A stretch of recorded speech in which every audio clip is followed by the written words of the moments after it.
Hey everyone, it's Brock and Abigail. Today we're going to talk about something that a lot of people have questions about. If you've ever wrestled with some major questions about faith, you're definitely not alone. Maybe you've been scared to ask questions because you're worried that doubting or questioning is wrong. Well, guys, it's not. When we bring our questions to God and trusted people, it can make our faith stronger as we seek to find answers. And today, we're going right to the heart of the biggest question of all. Can you really trust the Bible? We're going to get nerdy today and dive into some pretty deep stuff, so get ready and lock in. Like we said, it's completely normal to have doubts. Seriously, asking the hard questions without feeling bad about it is how we learn. So let's be real for a second. The Bible is incredibly old. It is really long. There are no pictures. And yes, it can feel kind of confusing sometimes. Is it just a massive fairy tale? Well, today we're going to act like investigative detectives. We're looking at the actual evidence to see if this ancient text holds up to modern scrutiny. Think about it like this. If someone handed you one of the Harry Potter books and said, "This explains exactly how the universe works," you'd immediately know it was just fantasy, right? But the Bible is fundamentally different. It doesn't claim to have just magically dropped out of the sky into some random field. In 2 Timothy 3:16, we see that the Bible is inspired by God, and God used real people who wrote these words down throughout actual human history. And because those writers lived, walked, and recorded events on this earth, we can actually put their claims to the test. So let's jump into it. Number one, the historical evidence. Now this is wild. The New Testament absolutely crushes other ancient historical texts when it comes to the number of surviving Greek copies. So let me explain. Before the printing press, everything had to be copied by hand into what we call manuscripts. For the famous Greek philosopher Aristotle, we only have 49 copies of his work today. And for Homer's epic poem, the Iliad, we've actually got 643, which historians actually consider pretty incredible. But for the New Testament, we have nearly 5,700 ancient Greek copies. That is huge, you guys. And that evidence gets even more staggering when you look beyond just the Greek. When you add in ancient translations in other languages, we have over 19,000 more manuscript copies. That's like a mountain of evidence. Having all those copies allows historians to cross-check the text and be incredibly confident about what the original documents actually said. But you might be wondering, wait, didn't the text just get messed up over time, like a giant game of telephone? Well, no, actually. The meticulous methods of ancient scribes totally bust that telephone game myth. These scribes were professional copyists, and they had a rigorous way of doing things. They were so careful that even if they made one single letter mistake, they wouldn't just cross it out. They would literally scrape the parchment clean and start the whole thing over again. And we actually have physical proof of how well this whole system worked. Have you heard of the Dead Sea Scrolls? These were handwritten copies of the book of Isaiah. When they were discovered just after World War II,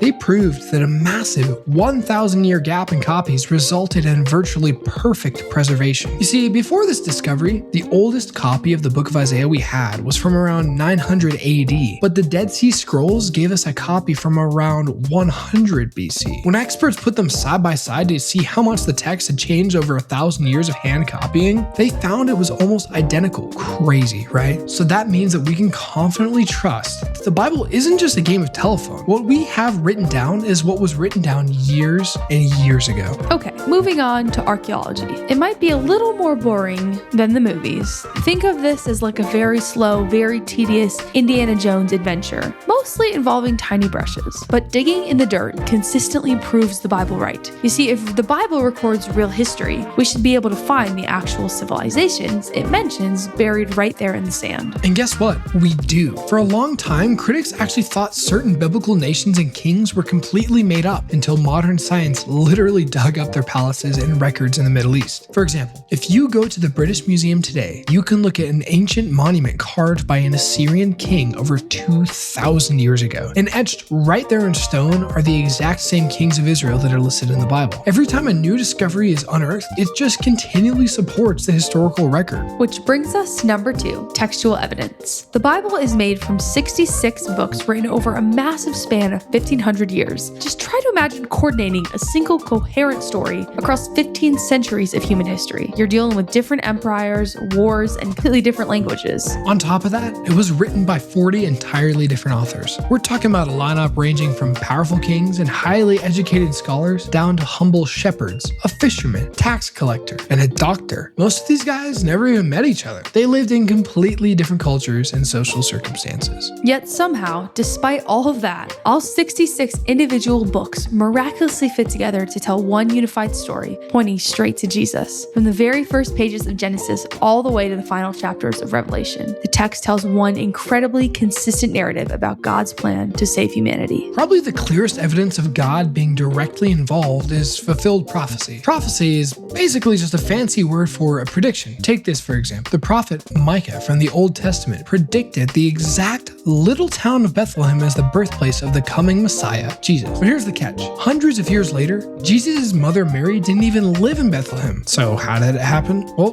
God used a Roman census decreed out of nowhere by Emperor Augustus to ensure Joseph and Mary traveled to that exact tiny village right before she gave birth. And even more mind-blowing, prophets accurately described the torture and piercing of Jesus hundreds of years before the Romans even invented crucifixion as a punishment.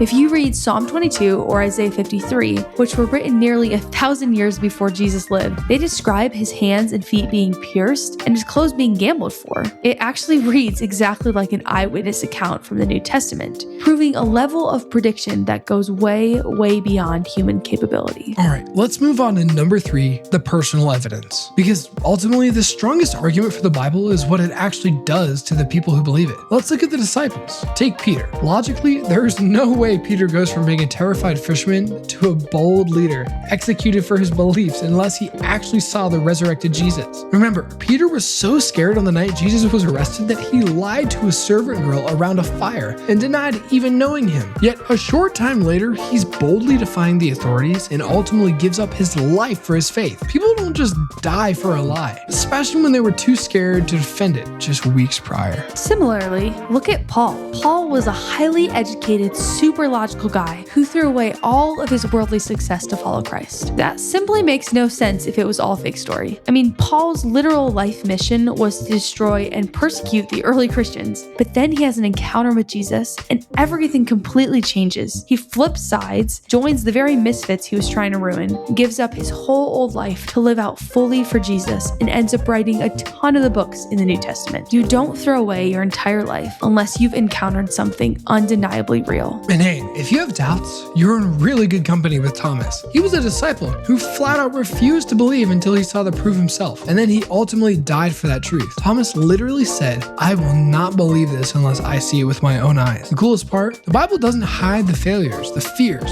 or the doubts of the people who lived bold lives for Jesus. It puts them front and center, which honestly gives it even more credibility. Which brings us to our final section. Here's our final takeaway. Okay, so all of this evidence has to mean something for you today, right? We've looked at 3 massive pillars of evidence. Instead of just being an old, confusing book, the immense amount of data shows that the Bible is perfectly preserved and it's trustworthy. The historical manuscripts and archaeology have rooted it in real proof. The stories being the same throughout the Bible and the fulfilled prophecy, it shows its divine design. And the personal proof of changed lives, from people like Peter and Paul to entire cultures around the world today, demonstrate the power of God. I want to leave you with this challenge from Jesus himself. He said, "Anyone who wants to do the will of God will know whether my teaching is from God." The question is, are you going to bring your doubts? And are you going to discover for yourself that the Bible changes everything? Jesus is basically saying that no amount of evidence will convince a closed mind. But if you truly want to know the truth, you're going to find it. So my final question to you is, are you brave enough to look at the evidence, open the pages, and see where the truth leads you? Thanks for joining us, and we'll see you guys next time.